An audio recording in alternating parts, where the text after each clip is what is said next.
Hello, my dear children. Hope all of you are fine. First of all, I welcome you all to this new academic year 2020-21. Now, all of you are in a new class, right?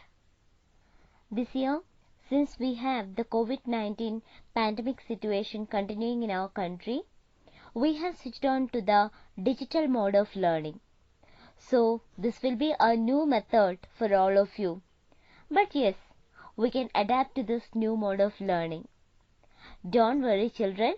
We are here to help you, to guide you, and to support you. We will make this new way of learning so effective. This academic year, till now you have learned science as a main subject in 6th standard. Now in class 7, science is divided into 3 subgroups, that is physics, chemistry and biology. So all this together form science. And I'll be taking chemistry for you. Okay.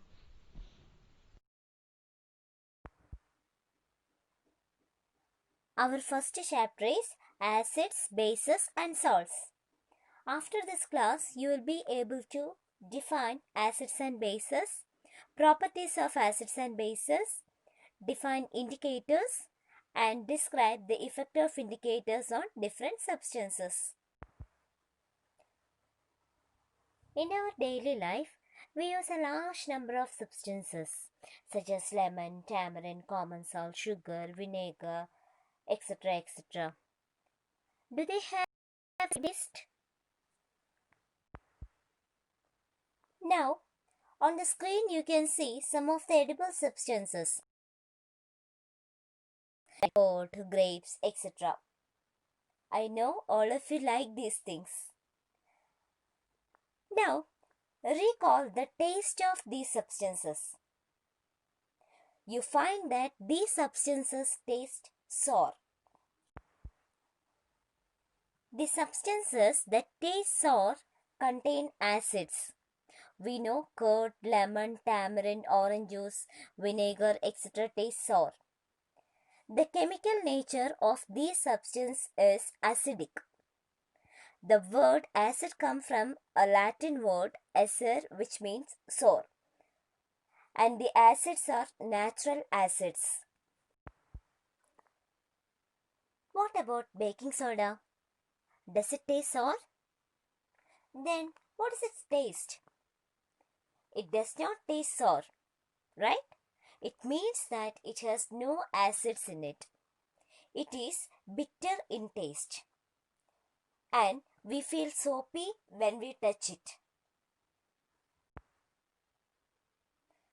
Generally, substances that is bitter in taste and feel soapy on touching are known as bases.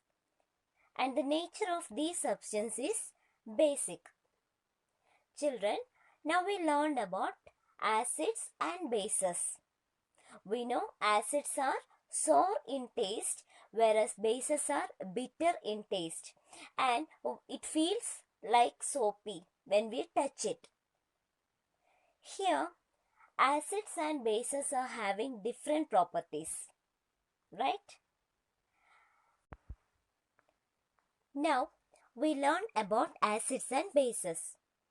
You know, acids are sour in taste, whereas bases are bitter in taste. Chemically speaks, acids contain hydrogen concentration more and bases contain hydroxyl concentration more. Don't worry about these terms, children. In your higher classes, you will be learning this part. Okay, so hydrogen and hydroxyl concentration. Hydrogen concentration is more in acids, whereas hydroxyl concentration is more in bases. Do you think tasting these acids or bases are always safe? No. Natural acids are edible, but some other acids are harmful for our body. So tasting it is not safe for our body and health. Then how can we identify whether the given substance is an acid or a base? See children, most of the acids and bases are colorless like water. When we get these colorless solutions, how can we identify that? Imagine in 3 separate glasses, you get water, acid and base. These 3 are colorless and not marked. In such cases, how will you identify? Yeah, this is an acid, this is a base, or this is water. How will you identify it without tasting?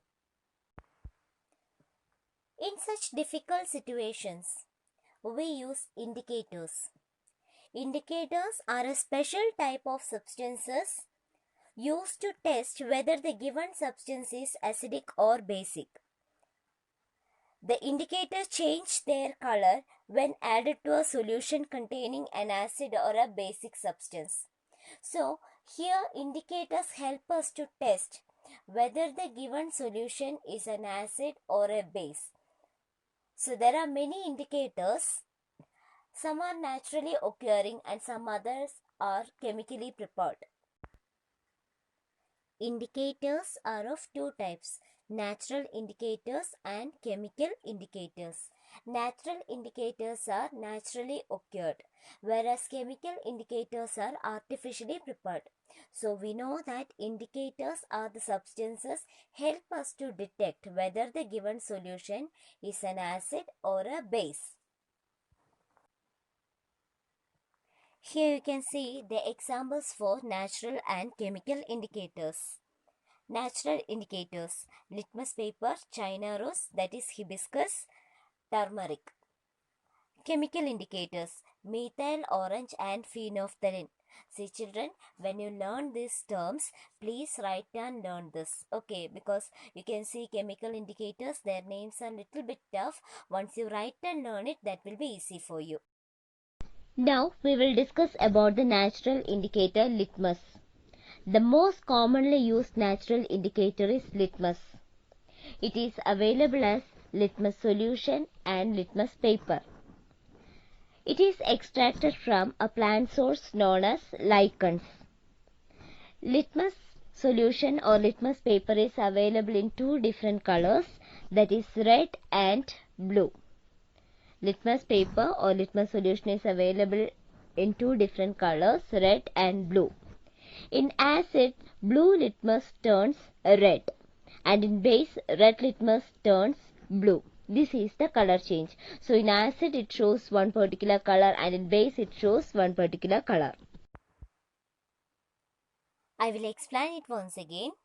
In acid, blue color litmus paper turns red in color, and in base, red color litmus paper turns blue in color. Now you may be thinking that what happens when we dip red litmus paper in acid? There won't be any color change. The same red color remains there. There won't be any color change. Blue color litmus paper only turns red in color in acid. Okay. So children, I hope you understand. Today we have learned about acids and bases, properties of acids and bases, indicators, and one of the indicator, litmus. I hope all of you understand. Thank you.